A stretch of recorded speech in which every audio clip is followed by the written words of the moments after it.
Nannu here, and today I'd like to talk to you about ethics and Dungeons and Dragons.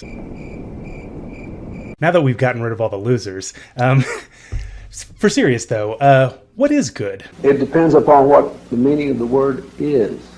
Yes. If you play Dungeons & Dragons, you're probably familiar with the alignment system, which in character creation is sort of a way that you can kind of determine the morality of your character. And while it's definitely a useful tool and something fun to kind of nerd out about and kind of project onto other fictional characters and, other universes outside of Dungeons & Dragons, there's a little quibble I have with it, specifically around the quadrant of lawful good. In case it's been a while since you last played Dungeons & Dragons and you need a refresher, or you're new to Dungeons & Dragons or even role-playing in general, allow me to explain the alignment system really briefly for you. In the original Dungeons & Dragons, published in 1974, there was only 3 alignments that your character could possibly fall under: lawful, neutral, or chaotic. And basically what this meant was what faction you were aligned with. The faction of law and order, that would be sort of your celestials, your ints, your hobbits, those sorts of things. Or chaotic, which is, sort of the demons, the orcs, that sorts of stuff. But in the subsequent edition of Advanced Dungeons & Dragons, which is this bad boy right here,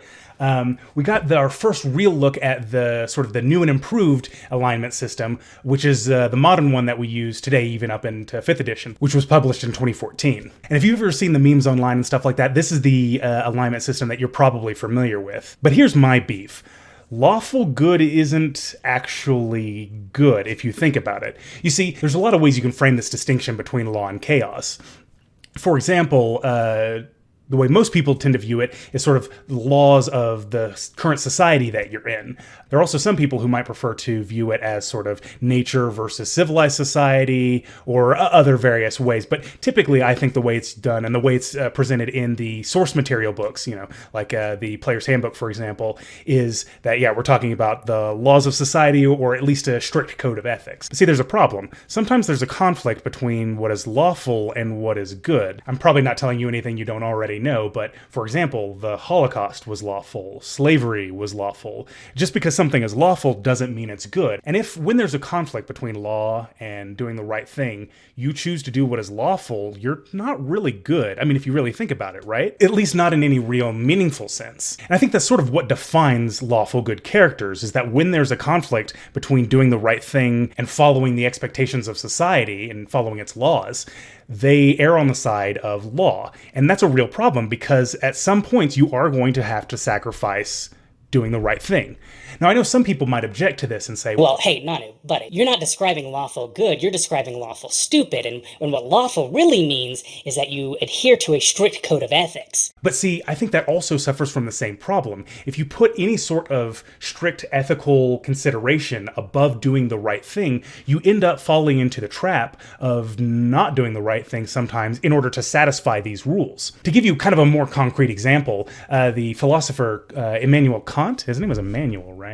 This motherfucker don't miss. No, he's fucking good. That motherfucker don't miss, man. The founder of the Kantian school of philosophy was very strict when it came to rules. In fact, he believed specifically that lying was always immoral, even if it, would ultimately, save the life of a loved one, which to me just strikes me as kind of stupid. Like, for example, like the whole point of ethics or whatever, ideally, at least the way I view it, should be to give us a framework by which we can make decisions that result in positive outcomes.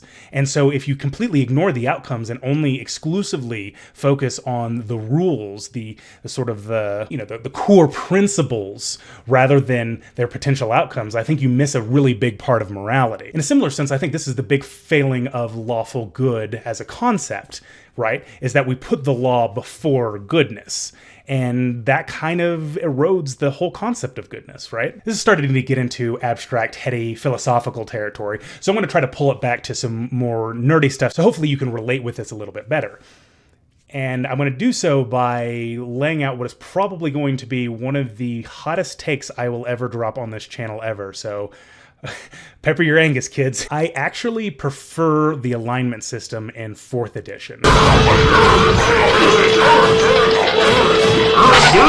Heresy! Now, don't get me wrong, 4th edition is sort of notorious in the tabletop gaming community for being a little too, like, MMO feeling, a little bit too hack and slashy, and, just too... it doesn't feel like there's enough legit consequences to your actions. And, it doesn't quite have that crunch that a lot of gamers really enjoy. Scrunches when it crunches. That's why I love Dungeons and Dragons 3.5 edition. One of the few things I'm willing to praise 4th edition for is its alignment system. You see, rather than the 2 axes of law versus chaos for a total of 9 quadrants, it simplifies things by putting it all on a single axis. And this axis goes from good to evil, right? Okay, that kind of makes sense, but where's the more subtle nuances of the alignment system that we're used to?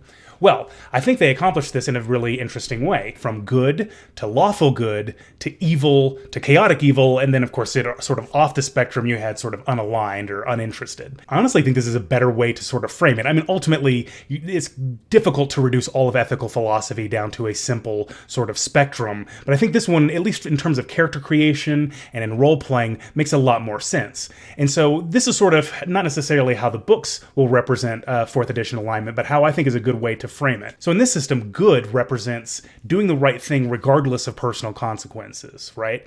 Even if it means, breaking taboos or breaking the law even, you're willing to do the right thing, right? Then you've got lawful good. You want to do the right thing, but only if it's socially acceptable, only if it's legal. It's sort of a lesser form of good, if you will. Now moving on to the evil side of the spectrum, you've got evil, which is basically lawful evil. You are selfish and you want to hurt people, but you're only willing to go so far. You're not willing to risk personal injury, and you don't want to risk the sort of social and legal backlash of breaking the law. And then of course on the far end of the evil spectrum, you've got chaotic evil, which, whatever, you just want to rape and pillage and you don't care what the consequences are. So yeah, that's generally sort of my thoughts on D&D alignment, and specifically this issue with lawful good. I may not have done the best job sort of explaining my thoughts on it, but hopefully you've got a better idea anyway. I think if you haven't already been able to tell, the point of me making this video is that this is sort of just a very long-winded and sort of nerdy way of saying ACAB. Duh.